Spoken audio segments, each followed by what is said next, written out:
Good afternoon, morning, whatever the heck time it is here on TGT Media. This is a wonderful time of the year because not only are we're not quite finishing October, but we're joined today by a creator that's been on the show before. He is a very talented and wonderful person in his own right.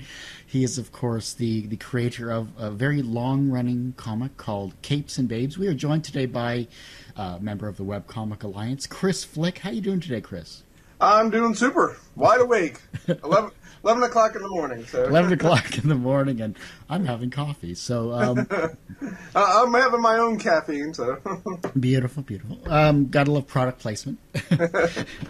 But it's been so long since we had you on the show. A lot has changed. First of all, you look great. You look like you're energized as you always have been, and it's great to have you back on the show. But for those that have never actually been to capesandbabes.com, which is capes, the letter N, babes.com, yep. Give us a refresher. What the heck is it all about? Well, the whole elevator pitch I do at shows is it's about a strip mall, a comic book shop, and one crazy werewolf. And it's always good to have a crazy werewolf because we're always crazy in our own right, one way or another. And I always say, there's enough vampires out there. Werewolves need more love. Exactly. Got to represent that furry community. That's right. A lot has changed with you. You've done just in looking this over and talking in the green room. You've done over 800 strips. That is incredible. Yeah, when I first started, I didn't know if I would actually get to 100. I did like a lot of cartoonists. I did something, and I did a strip in college, and that didn't last very long. But when I decided to do Capes and Babes, I said, well, you know what? I'm just going to do it until I do it. And lo and behold, it's 800 strips on Friday. So I was like, wow. That's incredible. But not only have you been able to do 800 strips and in a consistent manner, very, very little have you gone off on any hiatus whatsoever that I can tell. No, the only time I do filler strips from time to time because I do a lot of conventions and I don't have a huge buffer. So what I started doing the last year or so is when I come back from conventions, when I'm at conventions, I do a lot of commissions. So for that week, I'll do something like Heroes Con filler strips, and I'll post all my all my commissions that I did that particular week. So even though I go Monday, Wednesday, Friday on when I do those fillers, I try to do all week. So it's a little, even though it's filler content, I try to give people a little bit of extra content. But besides this script that you've done, the one thing that we never got to talk about, which is a shame due to our wonderful schedules that we have, is you were actually in the Webcomics What's Cooking Cookbook that we did a couple of years back, actually. And I wanted to talk to you about that because I wanted to get your thoughts on that whole process that you had to go through with us here. Well, actually, you guys were probably able to tell me more than I would. I mean, I did the easy part. I just did the artwork and submitted you a recipe for it. And I said, well, my job's over. Well, what about that entire, just thinking about it, it was a different concept. It was something that had never been done before, and it was cooking and comics in a book. Yeah, I thought it was a really interesting concept. Now, for me, what I did when you guys approached me to ask if I was interested in submitting something, I specifically found, I went through my archives and found something that was cooking related. And I fortunately did have a comic strip or two that had my characters doing my werewolf character went on a celebrity cooking show. So it was absolutely perfect for what you guys were doing. So. Well, let's jump to another aspect here because being the creative person you are, you gravitate towards other creative people, and most notably, you've joined the Webcomic Alliance, which is webcomicalliance.com. Great group of people: Byron, yep. Robin, Drez, and yourself as well. So that's great, and Dawn Griffin. And Dawn, yeah, Dawn is really what I think. She's the one who really got me into. I mean, Dawn and I are really good friends, anyways, and. Because we're local here on the East Coast, we're only 2 hours away from each other, and we see each other at a lot of shows. we just bonded with a friendship, and they just asked. I've been on the podcast before a couple of times when as a guest spot or fill in, and they just emailed me and said, hey, we're looking to add a couple people, and we want to know if you're interested. And of course, I jumped at the chance because I was doing a podcast for a long time with me and a guy named Matt Stout called the Lightbox Podcast, and that was really fun. But Matt had a little girl, and as soon as he became a father, his podcast schedule went whoop, bye bye. Gotta love life that happens. Yeah. But it's a wonderful experience. I'm sure you had to. But what do you, either personally or even professionally, bring to the Webcomic Alliance? Well, I think so far it's been a lot of the same thing I did with the Lightbox podcast. I just try to use all my, let's show my age here, my 25 years of graphic design and web design skills and apply that to my cartooning. I've been doing all three for years, but specifically when I talk about conventions and stuff like that, I try to give a graphic design marketing aspect to it and try to tell people, here's some printers you need to go to, here's what you need to do to format stuff for print and things like that. I just try to share all of my college and convention experiences. That brings up a great point, because I'm sure a lot has changed in the promotion aspect of comics in the past 25 years. For you personally, what has been the most notable of those changes that has really benefited you? Well, for me, it's been going to conventions. I Capes and Babes started in 2007, and my first show was a few months later at Heroes Con. Later in 2008, the summer of 2008, and I had such a great time that the convention bug immediately bit me, and I was hooked. And I've been doing shows. I've heard a lot of other people say maybe doing a convention isn't the most cost effective, but it is so damn fun. And I just have a blast going to all the shows. I go to a lot of shows, and they're hard work, but once you get there and get set up, it's just all fun. And it's great to have table mates. Like I saw you were at the last convention on your pictures on Facebook. There it was. You had Don there. You had Krishna as well. That's great people. Yeah, that was a small press expo here in DC, and that was a lot of fun. I've gone to that show many times as a fan, but that was actually the first time I ever went to that show tabling as a creator. Plus, it was also the first time ever that I ever tabled at a show with two other creators. So we were a little jam-packed, but it made it more fun. We had it definitely made us tighter. Well, you got that camaraderie going. I mean, very, very similar comics in every sense. Of course, Don Griffin with Zorfbert and Frederick, zfcomics.com. You got Krishna Sadasivam with PCweenies.com as well. And amazing people. They've been on the show as well before, so... Yeah, and I think that also added to why I think it wasn't like the most financially successful show, but it was definitely a very good show, and because I was local, I didn't have to put a lot of money out to it.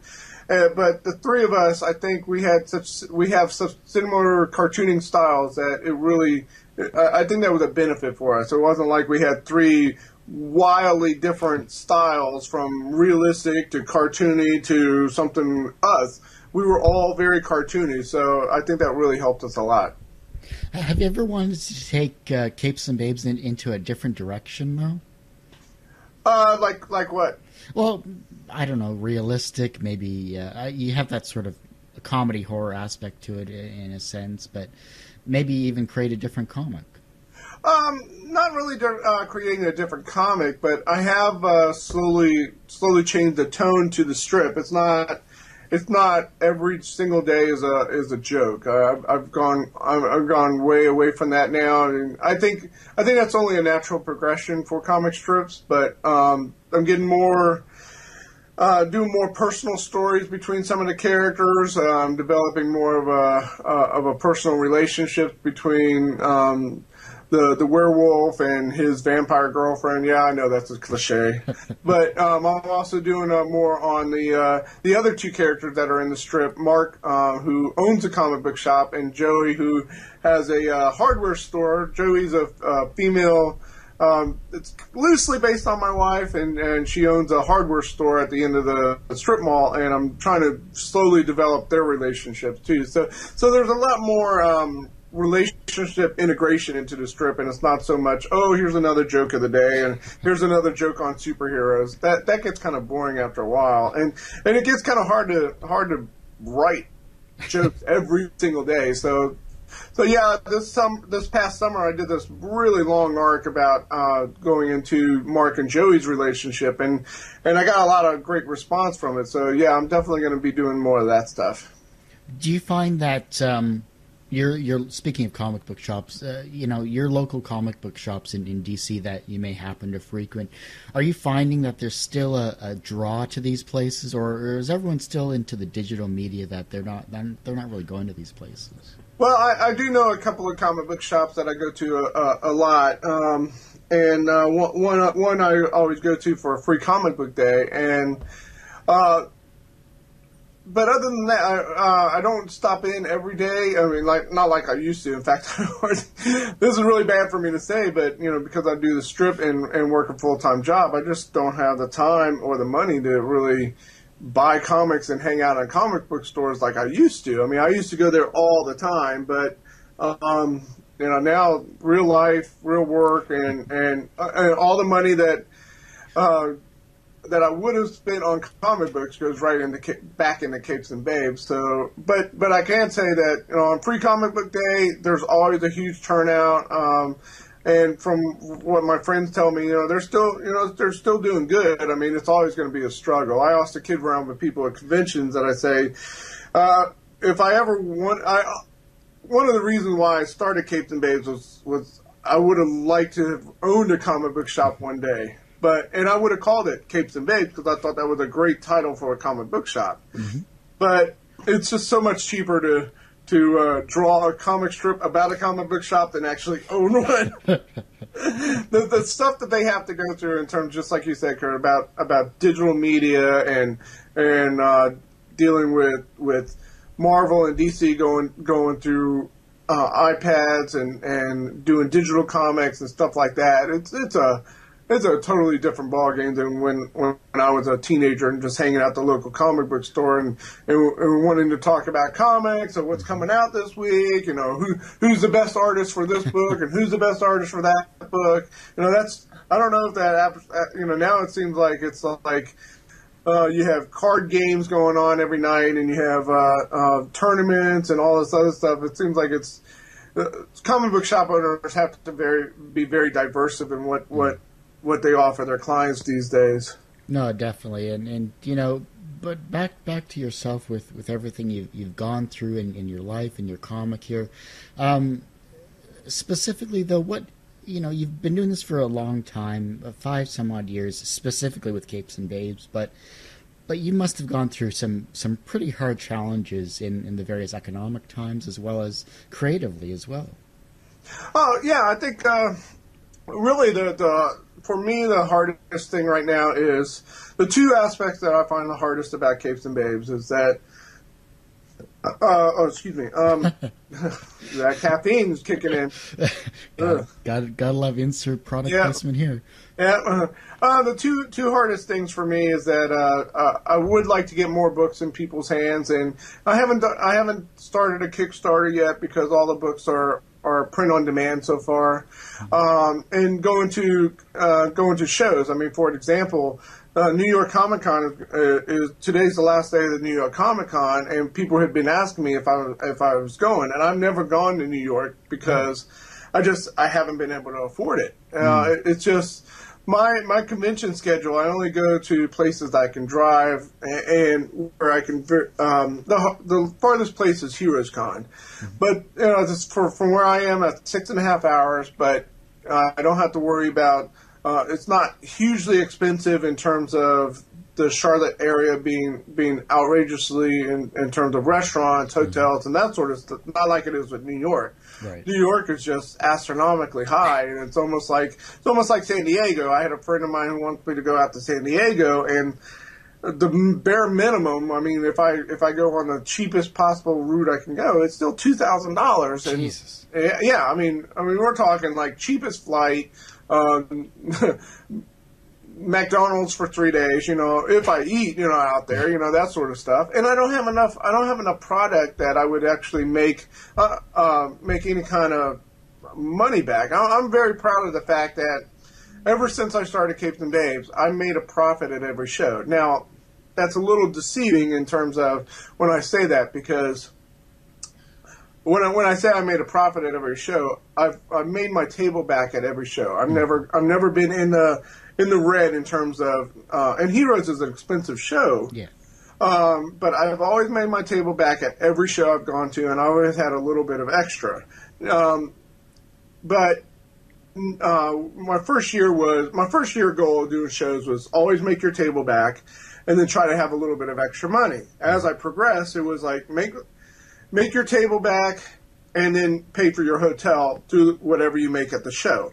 I've been able to do that now, and now it's been, okay, what's the next step? Well, the next step is make your table back, pay for your hotel, pay for your gas, and have actual profit left over where you can actually buy, more books, more product, that sort of stuff. And that actually happened in Baltimore this year. So, yeah, it's been a 5-year process, but we all have heard so many times where people get into webcomics and they want instant gratification, and it doesn't happen. You have to work at it.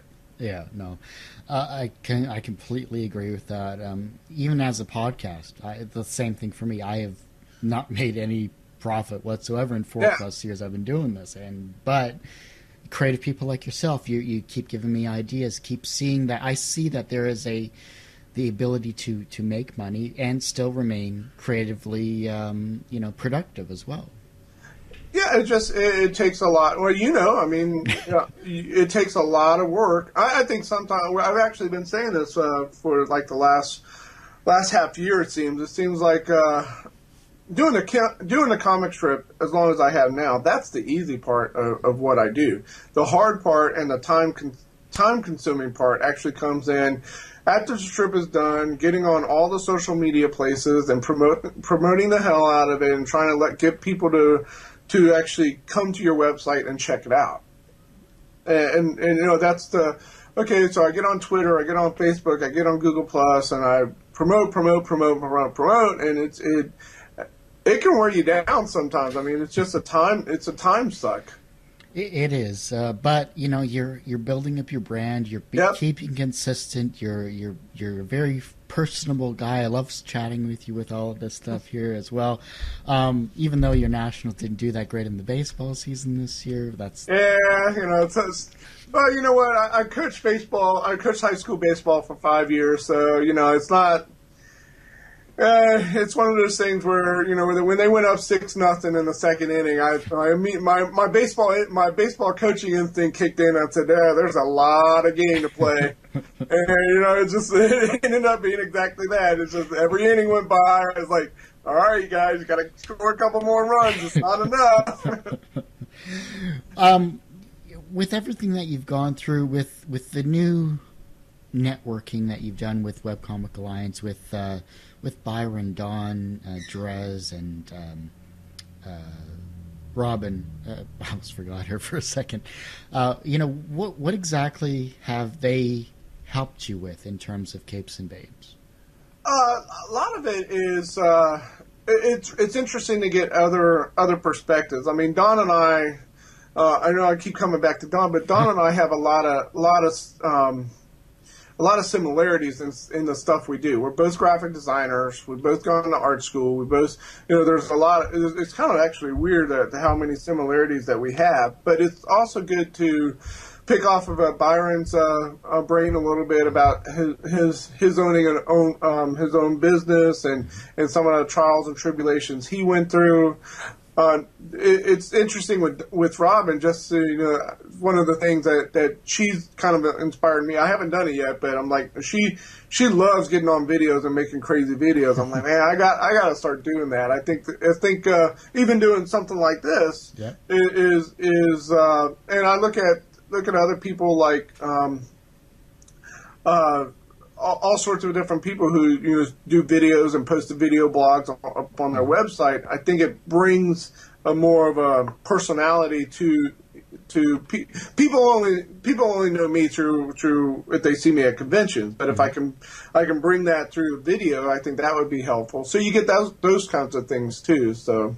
Oh yeah, definitely, and even with TGT, that's the route I'm going. I believe I'll be using, instead of Skype, I'll be using Google Plus actually as more of my interviewing aspects, just because it's easier. It gets automatically posted to YouTube. I mean, you're set right there. Yeah, that's something that I'm interested in doing more of, because I guess you just do the Google Chat with video, and then it goes right to. Oh, that's what I'm assuming, right? Yeah, no, yeah. It's literally you set up your Google Plus account, whatever, if you already have one, which you do. I remember you're on my list there, and you just create a Hangout, and there's a chat room already there. The videos are recorded. That's what I meant. The Hangout. Yeah.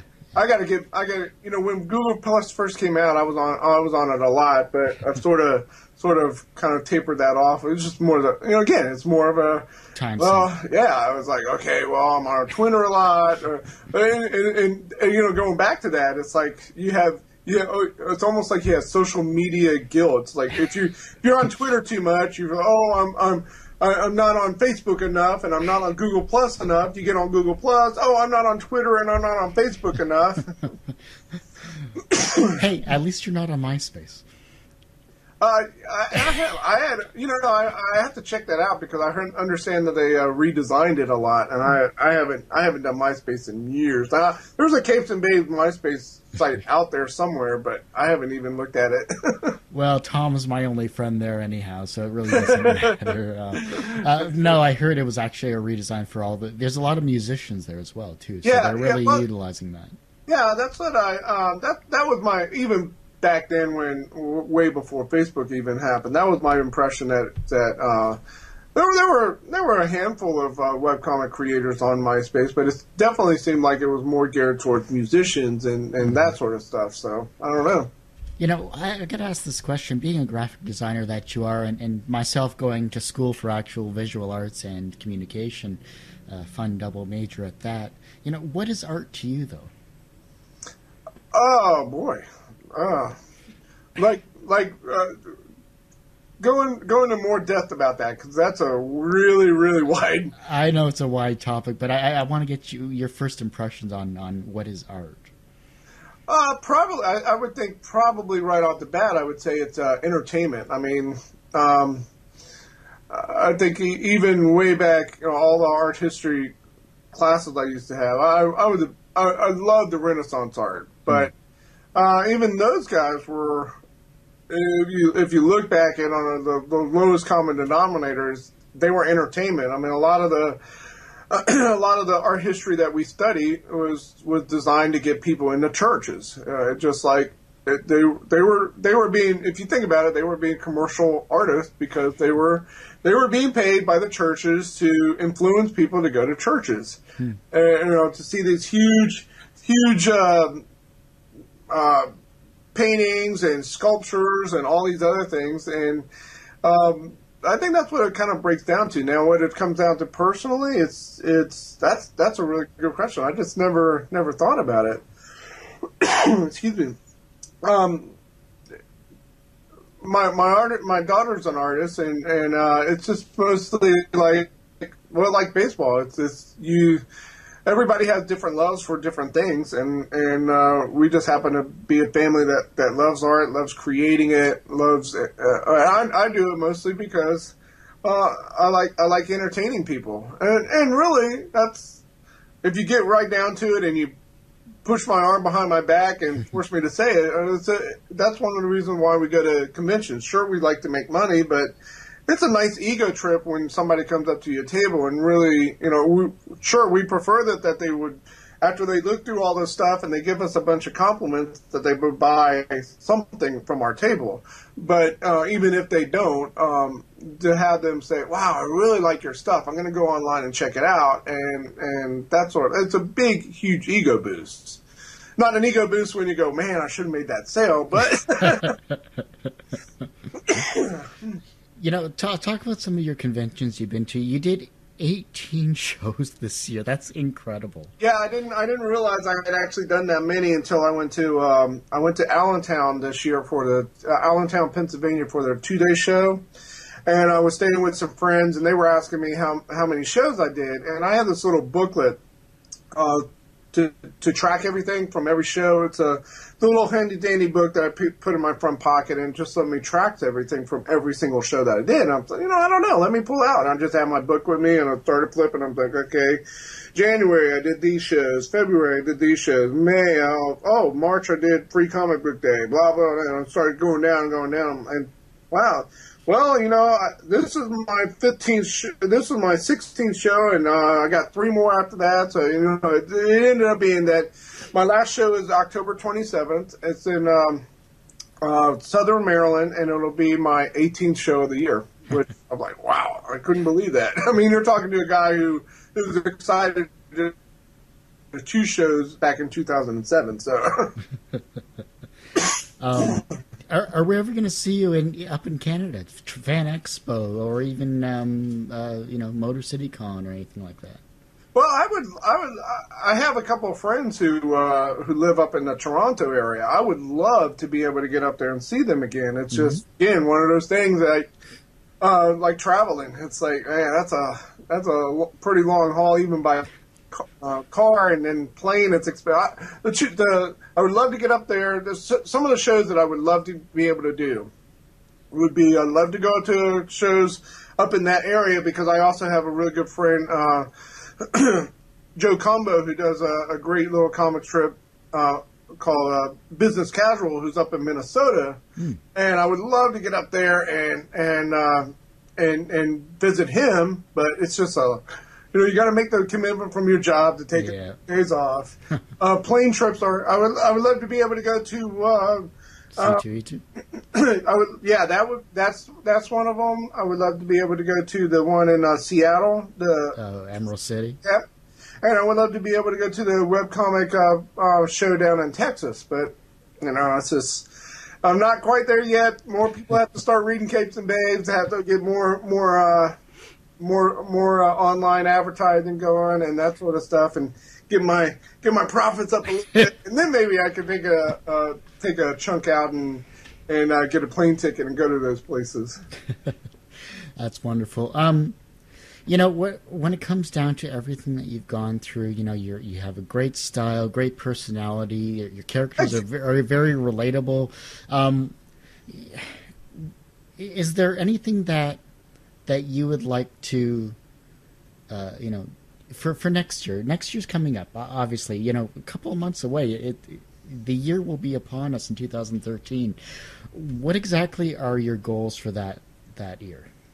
Well, mostly it is right now the goal is to try to get more books in more people's hands, whether at conventions, going to local comic book shops and saying, hey, here's what I do, here's my stuff. Definitely try to get more books into different people's hands, because thank you for all the compliments, by the way, but I do feel really great when people buy a book from one show and come back to the next show and say, wow, I really like that book, I'm going to get the next 2. That's actually happened a lot. The problem is, I can't seem to translate the success I have at shows, at conventions, into online success. So I really have to start concentrating more on that area. Whether, like you said, maybe do more video podcasts. Definitely have to put more budget into online advertising. Maybe the 4th book is not that far away. Definitely do it. I definitely want to try to Kickstarter, whether or not it's successful or not. I definitely want to try it just for the experience. And maybe that way be able to get more books published and be able to get it in more people's hands. Well, I think you have enough product and enough content to easily do a Kickstarter campaign. I mean, I think Donna's done one. I know, you have Aiden Casterly Scapula has done one as well. I mean, you have a lot of creators that you can pick their brains from in terms of helping out with that. Oh yeah, Robin from Webcomic. Yeah, she's in the middle of doing her Kickstarter, and definitely encourage people to check out her Leylines Kickstarter. So, and we actually had a podcast at the Webcomic Alliance last week, and we talked about we specifically talked about that. We had Joel from Starcross, and he was in a very interesting situation. Since you're in Canada, he was talking to us about how he couldn't go through Kickstarter because he's Canadian, and how much trouble he had, and he was actually forced to do Indiegogo, and he told us a lot of stuff that I hadn't realized before. Now, a lot of it didn't apply to me because I'm in America, so I could go through Kickstarter if I wanted to, but. Yeah. But did you guys have a lot of problems with that when you did the cookbook? Webcomic Alliance? Oh, yeah. It was brutal. A couple of points. I mean, it took... Luckily, I'm very tenacious and I'm very persistent when it comes to these types of things. When I want something, I will go after it. I had to literally email the Kickstarter team and use their own words against them in terms of their terminology. They would not actually post the Webcomic Cookbook because they thought it was a charitable endeavor. No, it was for printing the book. They thought it was they really gave me a lot of flack over it, and by the time, and it took about a solid month of pushing to get it posted, and the timeline we had set was pushed into October, and by October, of course, you got Halloween, you got Thanksgiving for the Americans coming up soon. Right. All the cash is gone. We didn't even meet our Kickstarter goal whatsoever, and that was very disheartening because we'd set it previously for whatever, and we were pushing it, we were promoting. We had yourself and we had other people really helping in the promotion of it. It wasn't a matter of we weren't promoting it, but timing was off. It was completely brutal. Yeah, see, that's I'm running into different problems. I mean, for example, my problem right now is I have Volume 3 printed. It's done and printed, but at the beginning of the year, I had a lot of people saying, when's Volume 3 coming out? Blah, blah, blah. And my goal was to shoot for Heroes Con 2012. That was going to be the debut of Volume 3. Mm-hmm. And that didn't give me a whole lot of time to do a good Kickstarter. Mm-hmm. But what I did at the beginning of the year, I started talking to lots of people about people who like lots of local artists around here, like John Gallagher, who does Buzzboy. I'm dropping a lot of names. So that's cool. But the fortunate thing is, being around DC area, I have access to a lot of other artists. So I would call them up and say, "Hey, can we meet for lunch one day? I want to ask you about everything you did right about Kickstarter, everything you did wrong about Kickstarter, and what you would do differently." Because I think it's important to learn from people's mistakes too, not just you hear all this. Oh, this Kickstarter got $1 million, and this guy got this much, and he went way over here, and you're hearing about all these successes, but you never hear about any of the failures. So I specifically wanted to seek out people who failed at Kickstarters and say, what would you do differently? But now the problem is, I have the books, and I've gone to a number of conventions, and I've sold a number of books, and I was just talking to another friend of mine today, yesterday or Friday at lunch, and when we were talking about this same thing, and I was like, I could start a Kickstarter right now for Volume 3, but I've never seen anybody. Kickstarter seems to be for pre-orders. I need this much money to get this many books. Well, Volume 3 is print on demand, so I can get any number of books that I wanted. I just want to be able to get more books, because what happened with me was, in September, I had 3 shows in back to back to back. And by the time I got to my 3rd show at Intervention Con, I had no book. I had very, very little product left to sell. And that's not Yeah, that's not a good thing to show. I had like 4 books, and I was like, well, I'm getting more books next week, but that didn't, I didn't have time to bring them, to order them and get them printed and bring them to intervention. Mm-hmm. So my problem is, what do I do? I mean, I can't do a Kickstarter campaign right now because some of the people that would have contributed to the campaign have already bought Volume 3. So it's like, well, what do I do? So I'm thinking what I'm doing is what I might do, and this is another thing. A lot of creators. I didn't think about this. I didn't think I would have 3 books, much less one. Now it's getting to the point where I have too many books, and I don't know how many books to bring to a show. I don't not just in terms of self-publishing the books, but also carrying the books to a show. I mean, that's a big thing right there. How many books do you bring to each show? How much product do you bring? How can you manage it because you're a one-man operation?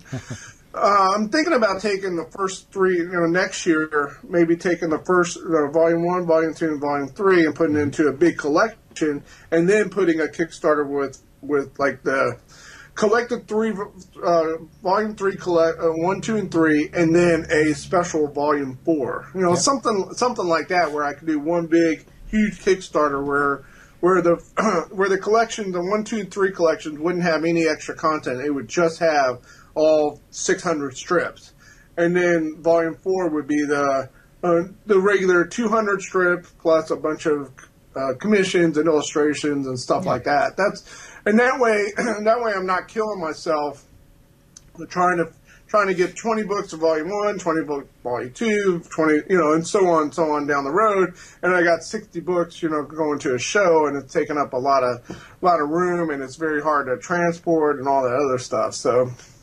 Well, I think I've seen a lot of Kickstarter campaigns that utilize similar deals to like you're talking about, like have one tier as Volume 1, have one tier with Volume 1 and 2, have one tier with Volume 1, 2, and 3, or have just individuals. But with Book 4, I mean, with the content you have, with 200 strips that you have yet to print, and then adding in your extra filler and whatever else you'd like to add to it, maybe a certain section for just con sketches at the back of the book or something. Yeah, that's how the books are right now.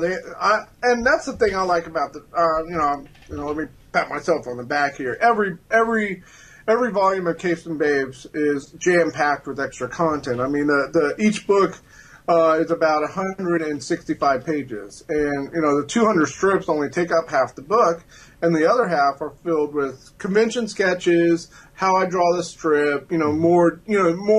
It's all like DVD extra content. So. Well, I think if you have other product like buttons or whatever else as minor little things, I guess you could add that too. It really comes down to your personal preference as to what products you really have and what exactly is the overall thing, because I really feel that with everything that you have, everything you've gone through, I'm sure there's other products that may spark interest for conventions as well as for Kickstarter too. So. Oh well, one of the to get a little off the sidetrack of the actual comic strip. One thing I would love to do, I absolutely love to do, and this is one of the things I'm insanely jealous about Dawn for, is I would love to get a plushie of Roy, the werewolf character, and that's definitely a Kickstarter project just waiting to happen. Mm-hmm. But what Dawn has, she has these figurines of her characters in a spaceship, and it's absolutely awesome. And I'm like, man, I'm so now she hand paints those, and she has a relative who helps her out with that stuff. Mm-hmm.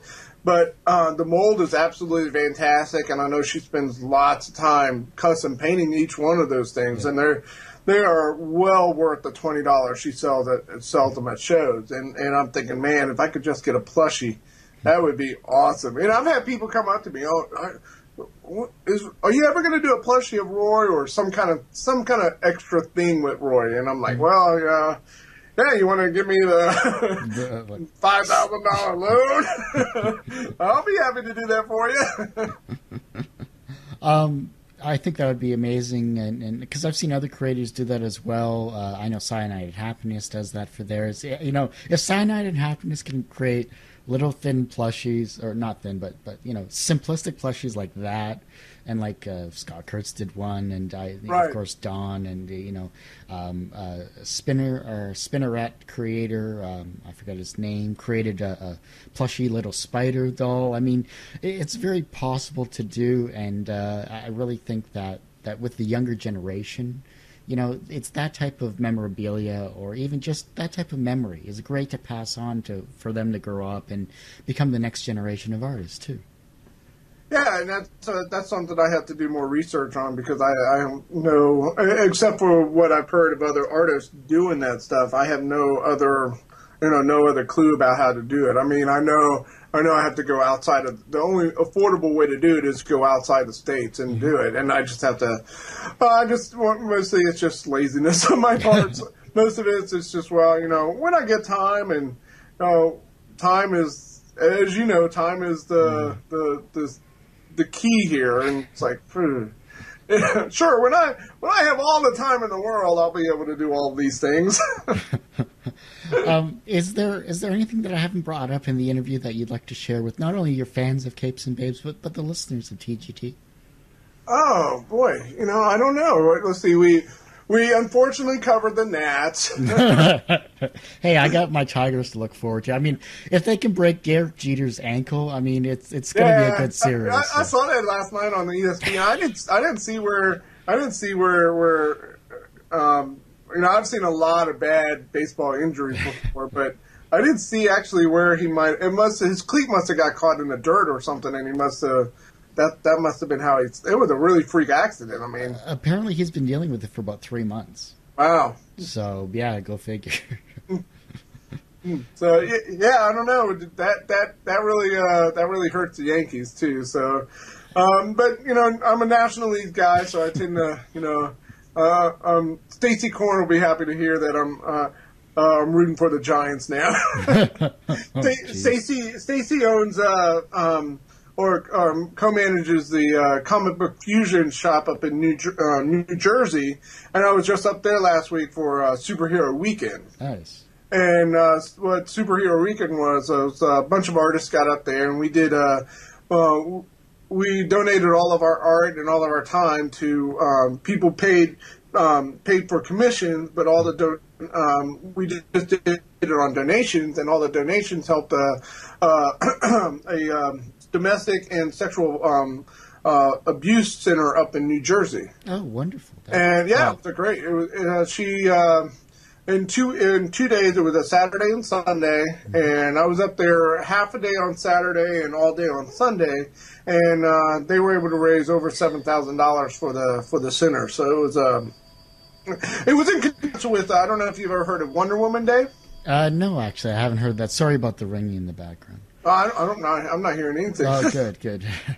But no, what's Wonder Woman Day? Wonder Woman Day is also the same thing.